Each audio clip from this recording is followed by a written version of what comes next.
Boa noite. Nosso tema é a vitória da Igreja de Jesus, o tema que a Igreja escolheu para esta conferência.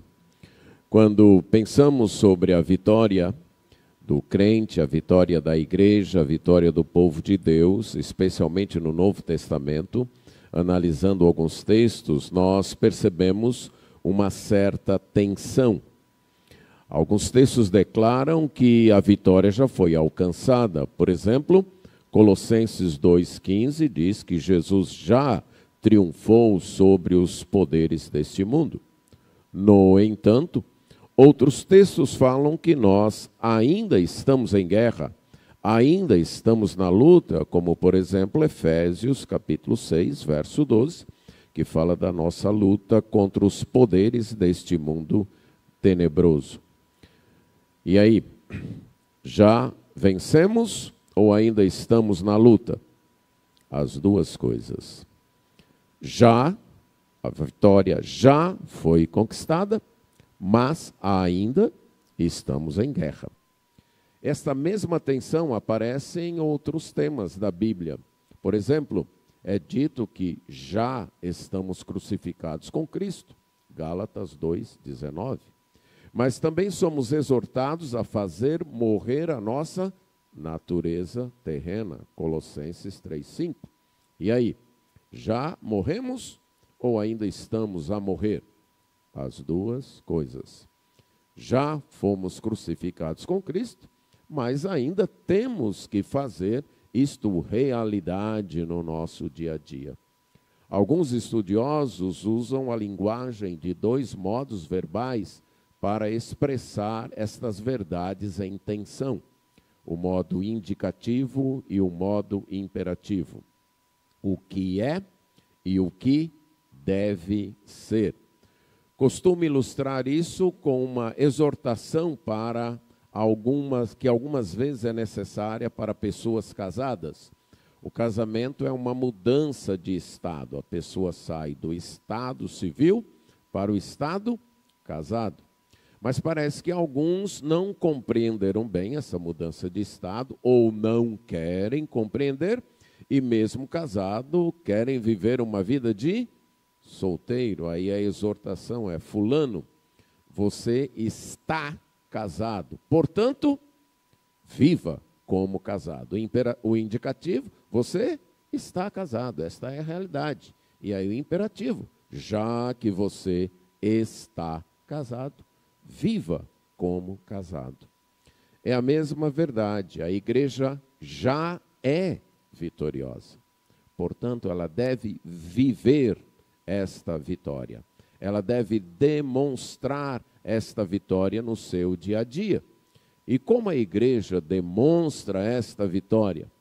Ela demonstra essa vitória tornando-se semelhante à pessoa do Senhor Jesus Cristo.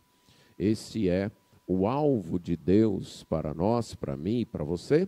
Conforme nós vimos na primeira noite, a igreja são pessoas, não qualquer pessoa, mas pessoas que assumiram um compromisso com Deus, através do Senhor Jesus Cristo, por terem uma compreensão correta de quem é Jesus, compreensão esta que vem por revelação de Deus, quando a mensagem é proclamada pela própria igreja, e que leva a pessoa a um amor a Deus acima de tudo, a um amor sacrificial. O alvo de Deus para estas pessoas, enquanto caminham como igreja, é que se tornem semelhantes a Cristo.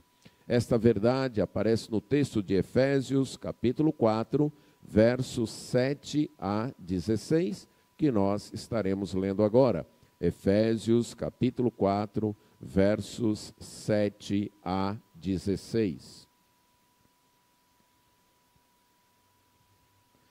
Diz assim: e a graça foi concedida a cada um de nós, segundo a medida do dom de Cristo. Por isso diz, quando ele subiu às alturas, levou cativo o cativeiro e concedeu dons aos homens. Ora, o que quer dizer ele subiu, senão que também havia descido até as regiões inferiores da terra? Aquele que desceu é também o mesmo que subiu acima de todos os céus para encher todas as coisas.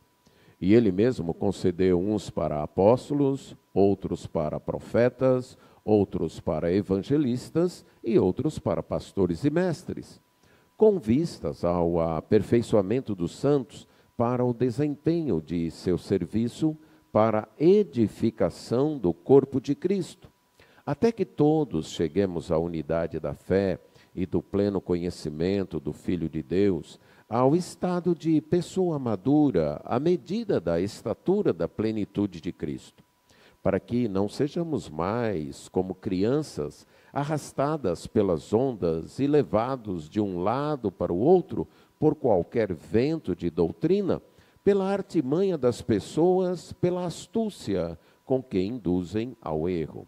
Mas, seguindo a verdade em amor, cresçamos em tudo naquele que é a cabeça, Cristo, de quem todo o corpo, bem ajustado e consolidado, pelo auxílio de todas as juntas, segundo a justa cooperação de cada parte, efetua o seu próprio crescimento para a edificação de si mesmo em amor.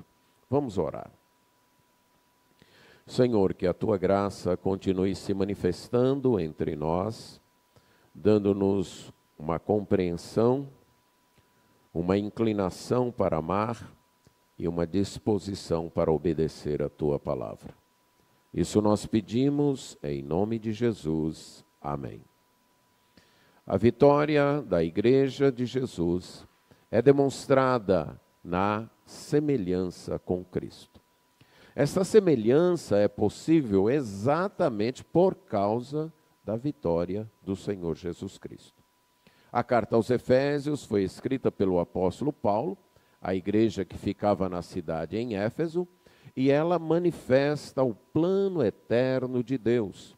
Ela declara o grande propósito de Deus em Cristo para a sua igreja, buscando então dar uma visão da grandeza, da chamada desta igreja e da importância da vida da igreja em unidade e santidade como corpo de Cristo.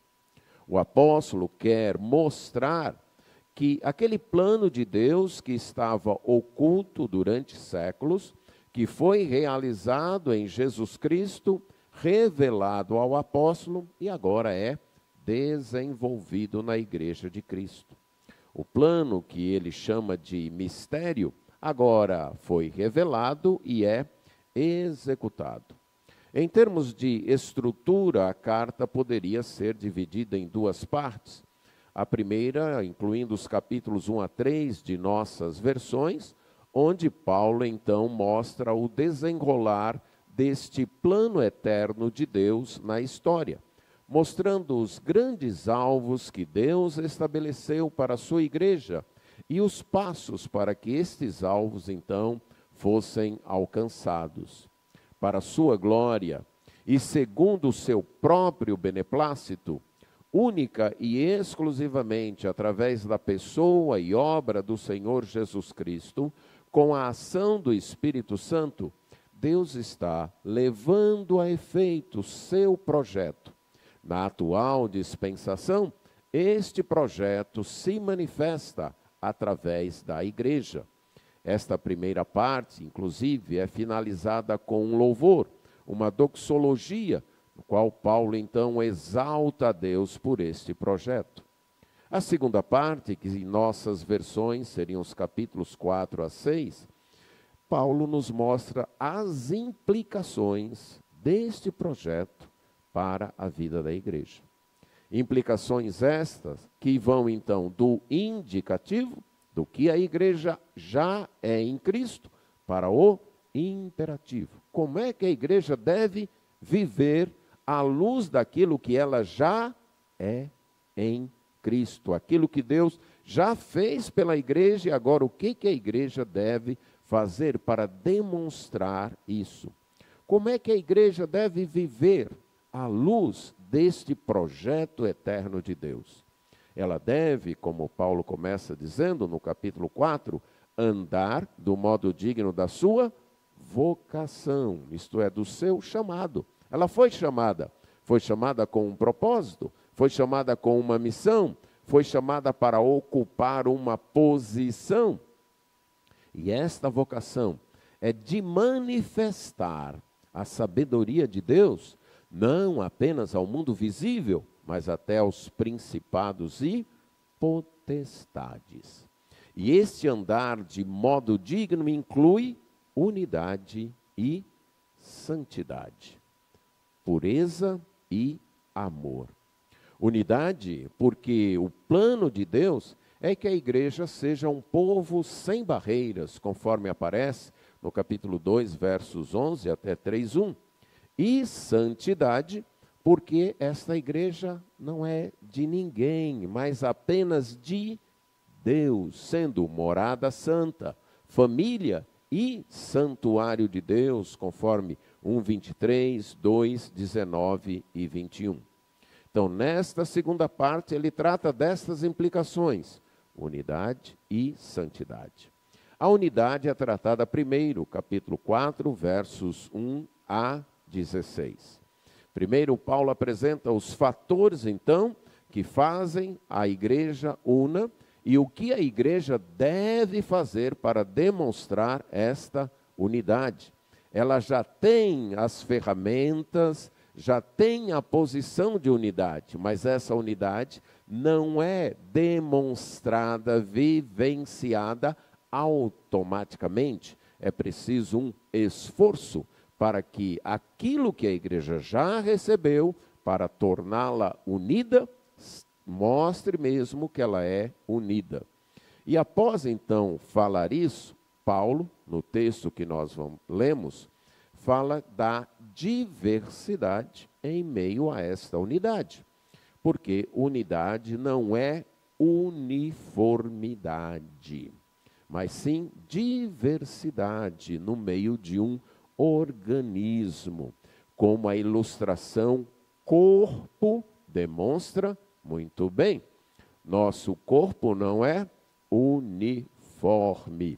Há uma variedade, uma diversidade de membros, mas mesmo assim é um corpo. Assim é a igreja do Senhor Jesus Cristo. Há pessoas diferentes na unidade. A diversidade também é demonstrada nos dons diferentes que cada um recebeu. E isso, então, mostra esta diversidade.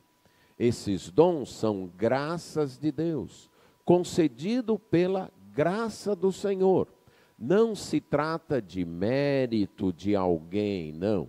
É a graça. E é uma graça para servir. Uma graça que equipa o povo de Deus para executar o seu serviço. Inclusive, o próprio apóstolo já havia falado, usando esse mesmo termo, para o dom que ele mesmo já havia recebido do apostolado, no capítulo 3, versos 2, 7 e 8. Então, isso demonstra que não há nenhum motivo para alguém se gloriar. Não há nenhum motivo para alguém demonstrar-se acima dos outros ou achar-se acima de qualquer outra pessoa na igreja de Cristo, porque é capaz de cantar bem, pregar bem ou fazer qualquer outra coisa bem. Não, isso não é mérito de ninguém, é graça do Senhor. E jamais deve ser executado buscando um brilho próprio, buscando a exaltação própria, buscando elogios, não. A razão de Deus nos ter habilitado com os dons e dons diferentes é servirmos o corpo de Cristo. Muitos dos problemas na igreja seriam resolvidos se tivéssemos essa compreensão. Qual é o prazer de usar o dom na igreja? Servir. Esse é o prazer. O simples fato de servir já deveria ser a nossa recompensa, já deveria ser a nossa alegria. O trabalho desempenhado, o trabalho feito, o trabalho realizado, tendo então servido a outras pessoas, já deveria ser o pagamento completo. que satisfaz o nosso coração. Por quê? A parte da graça de Deus, não somos nada. Se você pensar nos talentos que você tem, você vai chegar à conclusão de que você não escolheu esses talentos. É muito provável até que, se tivesse a oportunidade, você tivesse escolhido outros, que a nossa tendência é mais invejar aquilo que a gente não tem do que ser grato por aquilo que a gente... Não sei se isso acontece com vocês também, acontece? Mas comigo acontece, certo? Se tivesse que escolher, talvez nem fossem esses os talentos que a gente escolhesse. E se você pensar bem, esses talentos foram desenvolvidos por ações de Deus, independente da sua vontade. Sua criação, a escola onde você estudou, oportunidades que apareceram em sua vida sem que você mesmo procurasse. E sem que você fizesse qualquer coisa de modo consciente, Deus foi dirigindo você. Permita-me um exemplo pessoal. Reconheço uma certa capacidade de falar em público. Nunca escolhi isso. Eu fui criado numa igreja que todo culto dava oportunidade para crianças. E quando abri essa oportunidade, eu já senti a mão da minha mãe me empurrando. Vai, Almir. E naquela época não tinha essa de filho dizer, não vou não, mamãe. Ia. Pronto.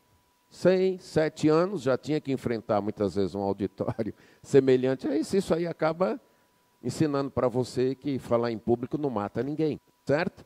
Mas isso fui eu que escolhi? Não, eu fui até a contragosto ali, empurrado ali para frente, com medo de, se não fosse, quando chegasse em casa, a conversa seria um pouco diferente, certo? Então, vai, ok? Desculpe a ilustração pessoal, mas eu quero mostrar que nada disso é mérito nosso. Quando você não pensa nisso, você até acha que foi você que fez as escolhas, porque eu fiz isso. Não, não.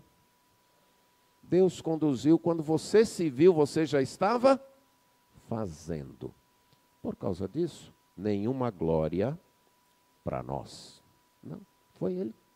Foi Ele que escolheu, foi Ele que escolheu a pessoa, foi Ele que escolheu o dom, foi Ele que apresentou as oportunidades para você desenvolver esse dom. Portanto, não merecemos nenhuma gratidão obrigatória, de se sentir frustrado porque ninguém reconheceu, de se sentir chateado porque ninguém agradeceu, não. A gratidão deve ser ver outras pessoas sendo servidas, realizar o serviço em prol da igreja do Senhor Jesus Cristo. Mas esta graça foi concedida por causa da vitória de Cristo. Essa distribuição de dons ocorre por causa da vitória conquistada por Cristo. O apóstolo Paulo, depois de falar da graça, cita o Salmo 68, 18. Esse salmo fala do Senhor, de Yahvé, levando o seu povo do Egito ao monte Sião, derrotando reis, subindo e levando cativos no seu séquito. O salmo está usando uma linguagem figurada de um rei que, após a conquista, após sair com o seu exército e vencer exércitos inimigos, ele recebe pessoas como dádivas. Isto é, ele recebe pessoas como seu despojo. E agora ele segue em procissão triunfal de volta para o seu país, de volta para a sua cidade, onde ele vai repartir estes despojos com o seu povo.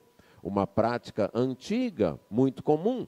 Normalmente as guerras eram financiadas, e aí um rei que saía para a guerra, contou com o apoio de vários patrocinadores. Vencendo a guerra, ele traria de volta gado, colheitas, joias, tesouros e pessoas que ele conquistou como escravos. E ao trazer esse despojo, ele iria distribuir para aqueles que o patrocinaram, para os soldados e chefes militares que guerrearam com ele, para aqueles que lhes davam apoio político. Esta é a linguagem utilizada aí no Salmo. E você tem exemplos disso em Gênesis 14, Juízes 5:30 e 1 Samuel 30, 26 a 31. O apóstolo, então, aplica isso ao Senhor Jesus Cristo. Fala de sua encarnação, sua descida à terra, e aqui ele venceu os inimigos e ascendeu ao céu. Subiu, então, ao céu para encher tudo. E recebeu o seu despojo. E entrega esse despojo aos homens, à sua igreja. Apesar do Salmo não mencionar essa distribuição de despojo, o apóstolo, então, mostra aqui que pessoas são capacitadas por Deus e dadas à sua igreja como resultado desta vitória conquistada pelo Senhor Jesus Cristo. Ainda há pouco, neste culto, a igreja teve a oportunidade de, devidamente e apropriadamente, honrar diversos pastores que passaram por aqui. Foram homens habilitados com Deus para agirem como pastores e evangelistas, pastores, mestres e missionários. E por que esses homens foram habilitados por Deus com estas capacidades e dados a esta igreja? Porque Jesus veio a este mundo, morreu na cruz, para pagar pelo pecado deles e da sua igreja. Ressuscitou, foi ao céu e enviou o Espírito Santo que habilitou estas pessoas.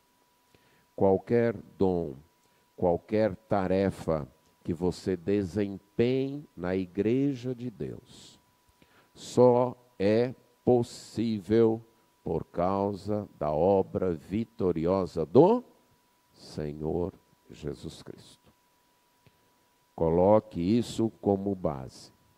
Se você prega, se você evangeliza, se você canta, qualquer tarefa que você desempenha, que serve ao corpo de Cristo, é graça concedida a você, não por qualquer mérito seu ou da igreja, e sim em virtude da vitória conquistada pelo Senhor Jesus Cristo. É por isso que no final, Ele é o merecedor de toda honra e toda glória, como o livro de Apocalipse nos mostra, quando os 24 anciãos pegam suas coroas e atiram aos pés do Senhor Jesus, reconhecendo que tudo é devido única e exclusivamente a Ele.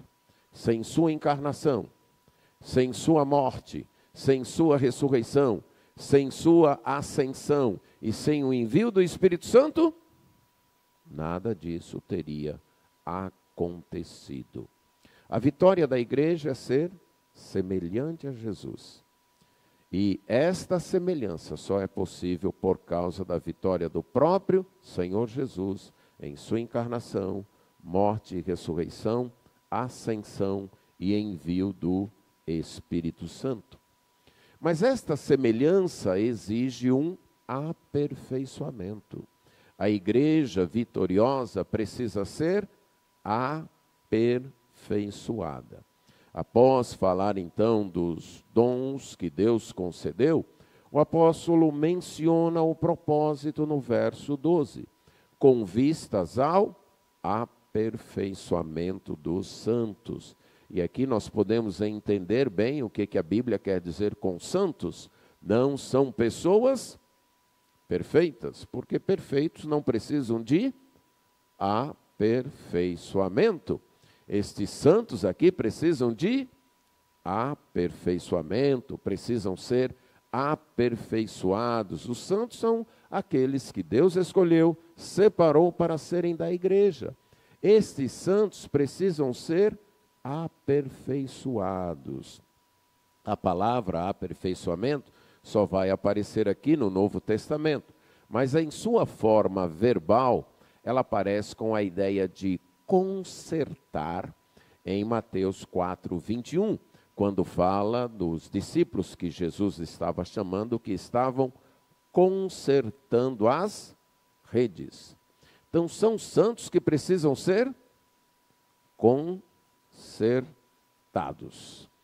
E isso deve nos falar bem sobre o que é uma igreja.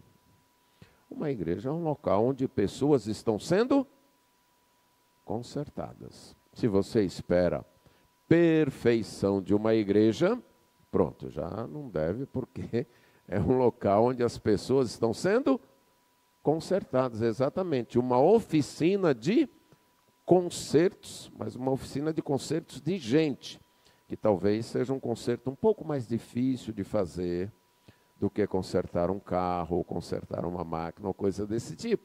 Mas mesmo assim, é consertar. Você serve aqui para consertar gente, inclusive você mesmo, certo? O seu serviço aqui, nas mais diversas áreas, é um serviço que visa consertar pessoas. As pessoas chegam aqui desconcertadas e você então está trabalhando, contribuindo para que essas pessoas venham ser consertadas. Em Gálatas 6:1, o verbo foi traduzido como restaurar ou corrigir, a mesma ideia. Pessoas que precisam ser restauradas, pessoas que precisam ser corrigidas. Eu creio, posso falar por mim, não sei pelos outros pastores, que o nosso sonho é a igreja perfeita, certo? Uma igreja que não dê tanto trabalho assim. Aí eu sempre lembro de um irmão lá na nossa igreja, ele era fiscal em construção e ele tinha um auxiliar. Então, quando eles chegavam na construção, o auxiliar dizia, mas seu fulano, quanta coisa errada aqui. Se não tivesse coisa errada na construção, a gente estaria desempregado. Então, a gente vai olhar, alistar e tentar consertar. Algumas vezes, nós, pastores, né, temos essa ideia. Me faz lembrar uma vez, num retiro de casais aqui da Manancial, que eu e a Zarilene estávamos. E naquele hotel, a Zarilene encontrou uma colega dela que cresceram juntos, era perto do local onde ela cresceu. E aí conversaram, ela conversando com a colega estava trabalhando como arrumadeira no hotel, e é uma conversa boa, de repente a colega falou, você me desculpa, mas eu vou ter que sair, que o hotel está cheio. E hotel bom é assim mesmo, hotel cheio. Eu admirei, certo, aquela moça. Pronto, ela tem uma compreensão muito boa, certo, do que ela devia estar fazendo ali. Coincidentemente ou providencialmente, nós voltamos para casa e na segunda-feira tinha aquelas equipes contratadas pela prefeitura para podar árvores. E eu acordo com um barulho lá do cara que estava podando as árvores, não só do barulho do material, mas da reclamação. Esse povo de Juazeiro gosta de plantar árvores. Não sei por que eles gostam de plantar tanta árvore assim. Quase que eu saio e digo, meu amigo, se o povo de Juazeiro não plantasse árvores, você estaria desempregado. Então, pastores, ainda bem que tem pessoas que precisam ser consertadas, pessoas que precisam ser restauradas, porque senão a gente estaria fazendo outra coisa na vida, certo?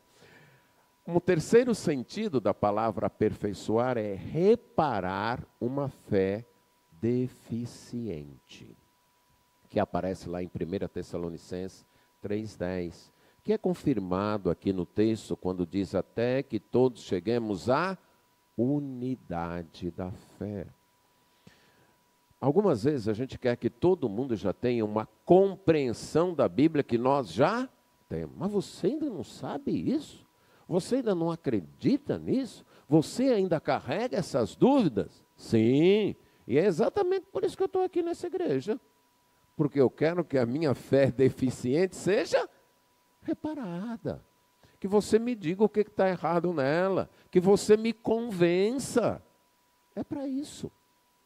As pessoas têm fé deficiente. As pessoas ainda não chegaram à unidade da fé.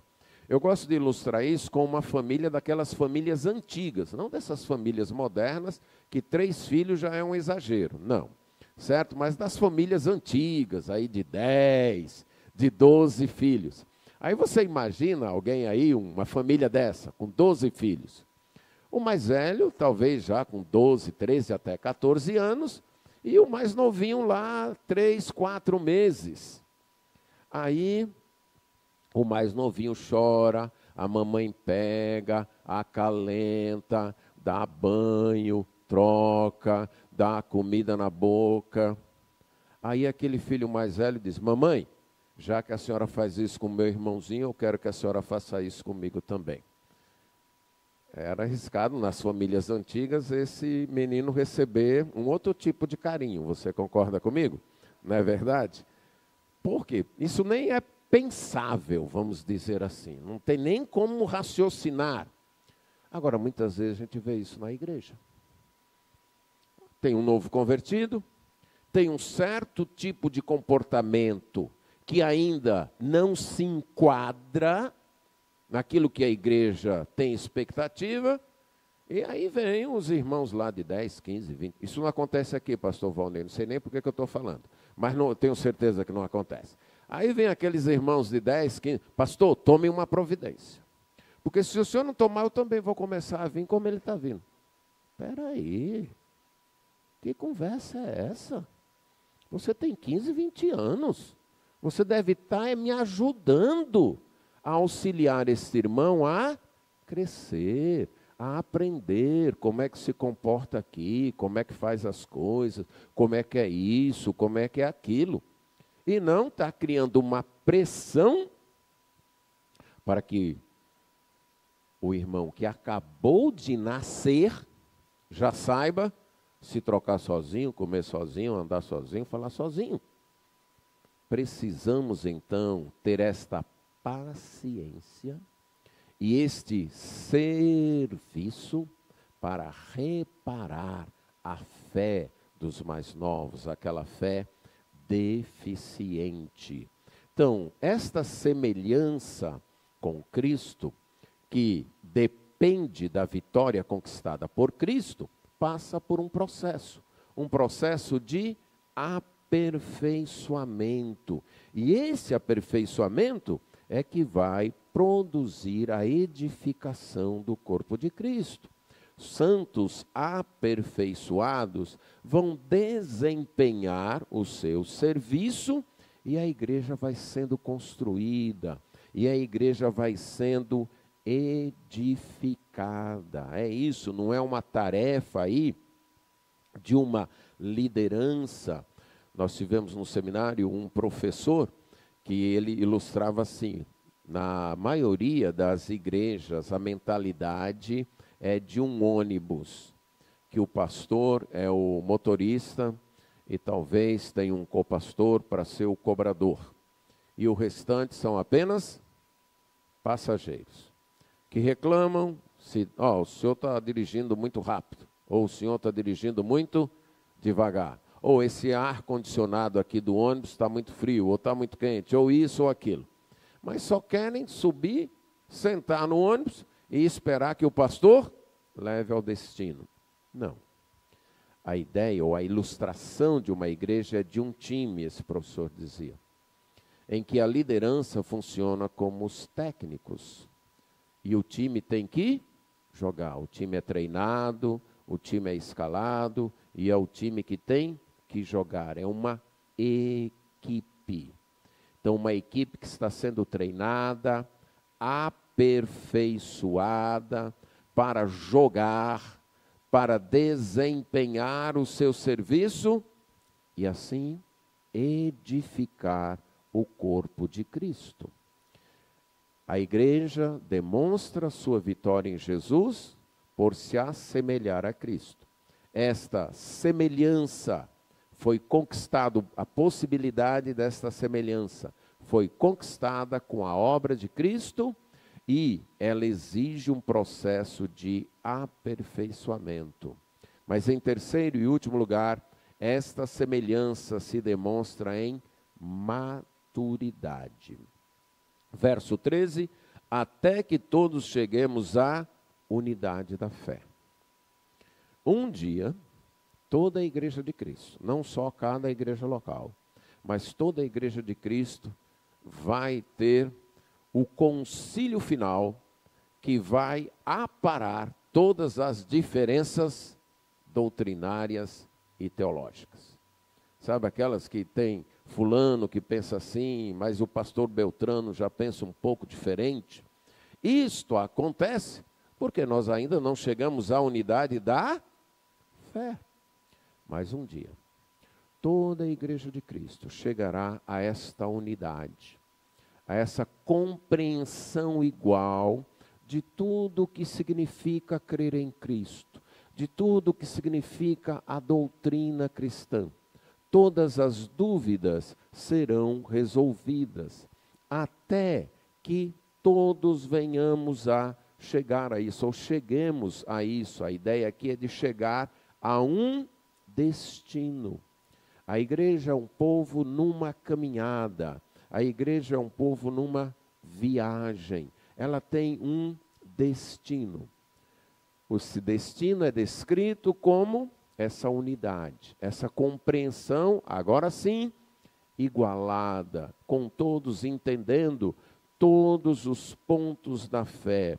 Ela é descrita também como pleno conhecimento do Filho de Deus. Essa compreensão, então, de Jesus Cristo, de quem Ele é, essa compreensão plena, que nem todos, ou nenhum de nós, eu diria, tem plenamente. O que acontece é que alguns têm mais e outros têm menos. Mas um dia, todos nós teremos, ele descreve ainda, como ao estado de pessoa madura, à medida da estatura da plenitude de Cristo.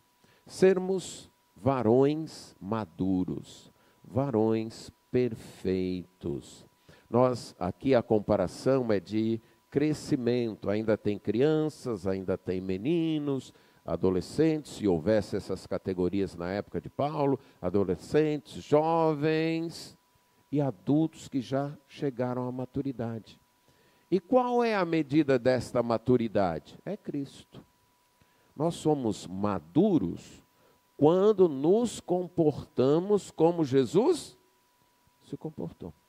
Essa é a medida da maturidade. O que é um crente maduro? É um crente que já chegou completamente a ser semelhante a Jesus. Quanto mais semelhante a Jesus você se torna, mais maduro você está sendo. E aqui vem um fator que talvez acarrete certa frustração para a igreja. O crescimento da igreja não é medido apenas numericamente, mas é medido por esse padrão de pessoas que estão se tornando semelhantes a Cristo. E isso é fácil de mensurar? É fácil? Não, não é fácil. E muitas vezes a igreja pode achar que está indo muito bem, mas não está. Certo? Não está alcançando, não está avançando. E outras vezes pode acontecer o contrário, né? Ela achar que não está crescendo, que não está avançando, está passando um bocado de problemas e lutas, mas é exatamente naquela fornalha que Deus está fazendo o quê? Tornando o seu povo daquela igreja semelhante a Jesus, conforme Jesus, porque essa é a medida. E aqui, novamente, como pastor, eu digo que muitas vezes isso é uma frustração, né? Você conversa com vendedores, como é que foi seu trabalho esse mês? Esse mês eu atingi a meta, né? Ou com outras áreas onde o trabalho é mais mensurável assim. E a gente como pastor, e aí, atingiu a meta? Não, e está longe de atingir, porque nem toda a igreja ainda chegou a ser semelhante a Cristo. Por isso que o trabalho da igreja é sobrenatural e depende de fé em Cristo. Nós servimos, nós damos o nosso melhor, nós nos esforçamos, fazemos o que devemos fazer, mas no final das contas, quem é que leva as pessoas à maturidade, a serem semelhantes a Cristo? É o próprio Cristo. É Ele que está trabalhando. Por isso é perigoso você ficar comparando Ministério daqui com ministério dali, ministério de fulano com ministério de cicrano. É perigoso você ficar avaliando apenas pelas medidas visíveis, porque o verdadeiro progresso da igreja é um progresso de pessoas que estão se tornando semelhantes a Cristo.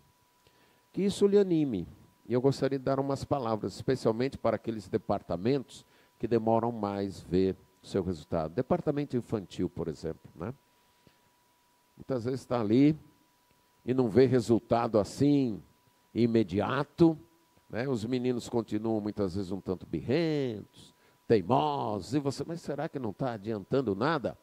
Calma, calma.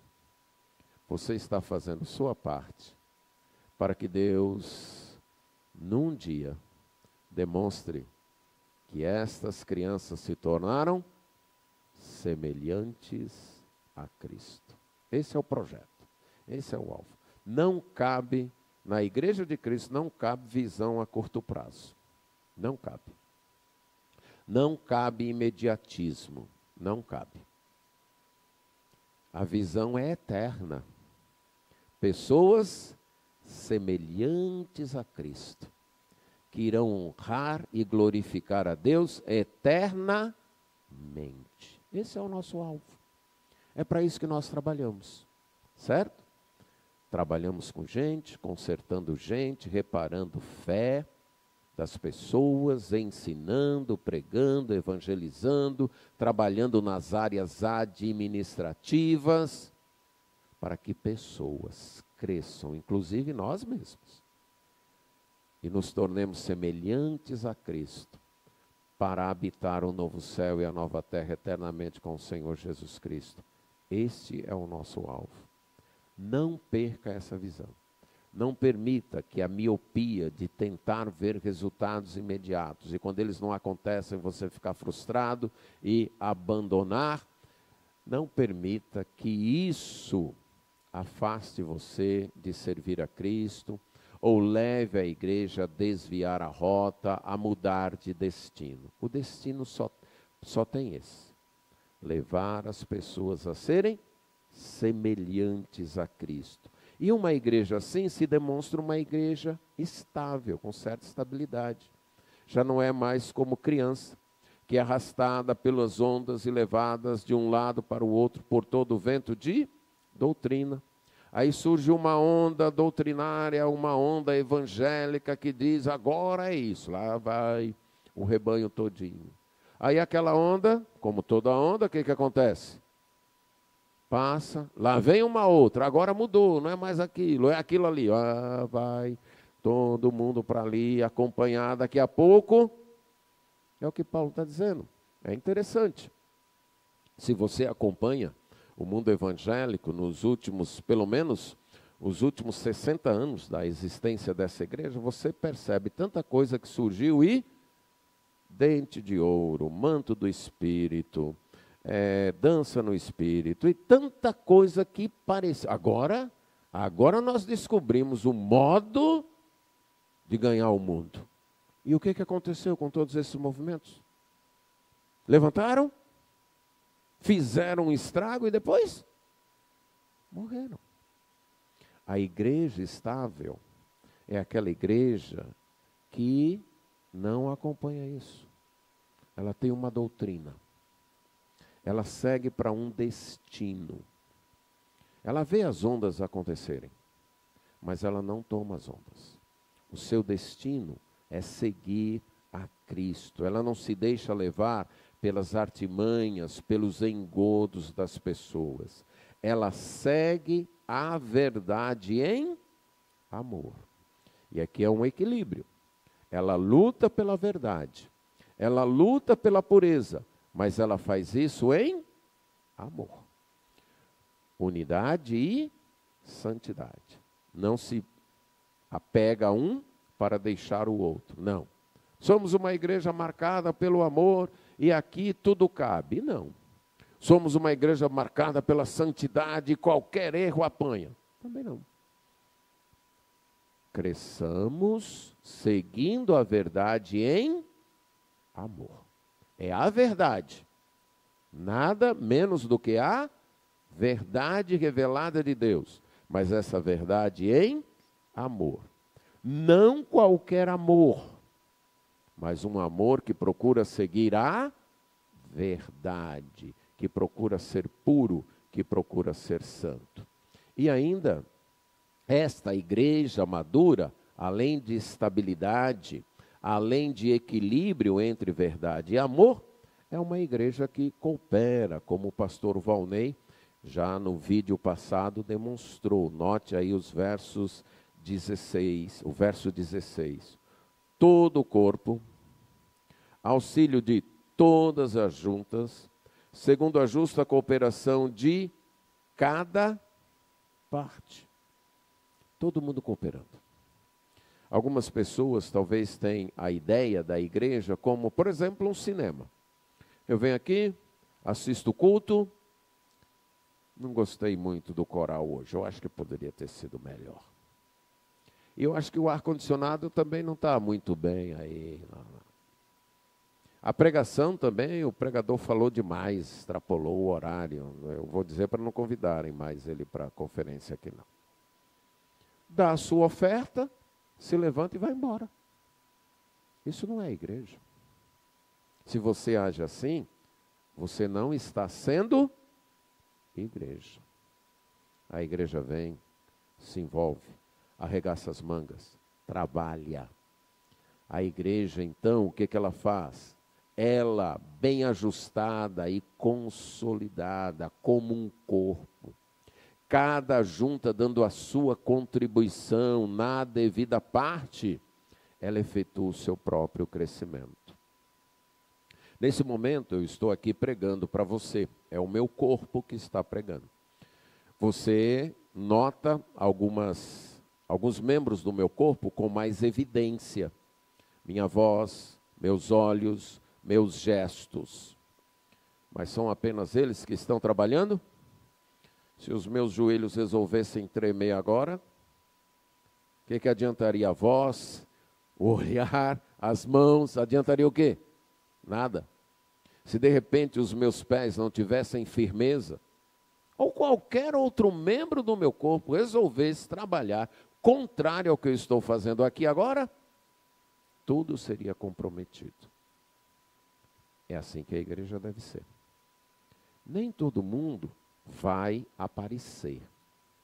Nem todo mundo vai estar na linha de frente. Nem todo mundo é voz, nem todo mundo é olhar, nem todo mundo é mão. Mas é preciso pés, pernas fortes, joelhos que não tremam, pulmões que forneçam devidamente o ar, para poder a igreja cumprir o seu propósito. E o propósito é sermos semelhantes a Cristo. O grande mérito da Igreja Batista Manancial e de todos que por aqui passaram e ainda estão e vão passar, é que ela está trabalhando para que vidas se tornem semelhantes a Cristo. O resultado, por mais que seja procurado agora, só será totalmente conhecido na eternidade. E talvez tenhamos muitas surpresas. Pessoas nunca lembradas, nunca pensadas. Foram pessoas usadas por Deus de modo discreto, de modo secreto, para que outras pessoas se tornassem semelhantes a Cristo e chegassem lá. Comemorar os 60 anos é sim motivo de festa, de alegria, de vibração. Mas é apenas um momento de parada e não o final da caminhada. O final da caminhada vai estar lá, quando cada um de vocês puder ouvir, muito bem, servos bons e fiéis. Vocês foram fiéis no pouco, vocês vão receber o muito. Essa é a grande placa que eu espero que esta igreja continue perseguindo, levando pessoas a serem semelhantes a Cristo, porque isso demonstra a vitória da Igreja de Jesus. Amém.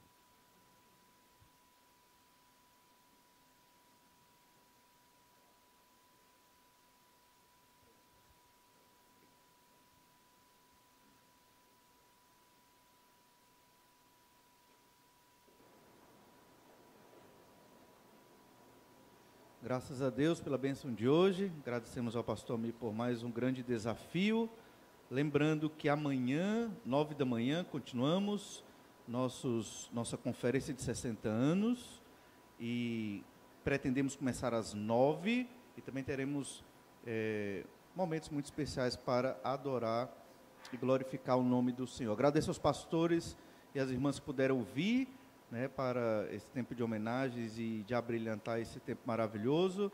Vamos orar para que o Senhor nos abençoe e sejamos a igreja que o Senhor Jesus quer que nós sejamos. Vamos orar. Obrigado, Senhor, pela bênção de hoje. Obrigado por tua graça e misericórdia, porque o Senhor escolheu, ó Pai, usar a tua igreja para realizar o teu propósito eterno. Obrigado porque o Senhor teve misericórdia de nós e de modo gracioso, com teu Santo Espírito, nos fortalece. Ajuda-nos, Senhor, porque sem ti nós não conseguiremos. Capacita-nos, ó Pai, para servir, para a glória do teu nome, ó Pai, durante os anos subsequentes. Obrigado por cada pastor que veio aqui, que o Senhor abençoe cada um nos seus ministérios, e te agradeço, ó Deus, porque o Senhor tem sido extremamente maravilhoso para conosco. Obrigado por esse tempo, nos abençoe e nos guarda, ó Pai, o que te pedimos em nome de Jesus. Amém. Uma boa noite a todos e até amanhã, às 9 da manhã.